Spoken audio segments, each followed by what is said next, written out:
বাংলাদেশের আসল সমস্যাটা ছিল বাংলাদেশে ক্ষমতা কেন্দ্রীভূত হয়ে গেছিল। ক্ষমতা জিনিসটা কি এটা আমাকে বুঝতে হবে, কেন কেন্দ্রীভূত হয়েছিল সেটা বুঝতে হবে, এই ক্ষমতাকে কিভাবে আবার বিস্তারিতভাবে বিভাজন করা যায় সেটা আমাদের বুঝতে হবে। বিগত ফ্যাসিস্ট সরকার তাদের ক্ষমতা ব্যবহার করে শুধু আইন কানুনগুলো তাদের পক্ষে আনে নাই, তাদের নিজের আইন কানুনও তারা বারবার ভেঙেছে।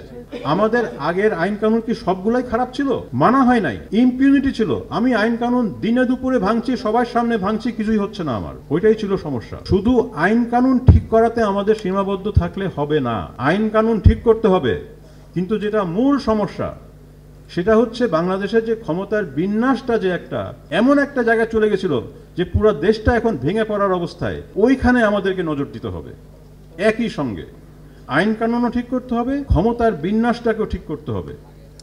আইন কানুন ঠিক করার অনেক সহজ কাজ, আমাদের কমিশন সব রিপোর্ট দিয়ে চলে যাবে, কিন্তু এই রিপোর্ট কি মানা হবে?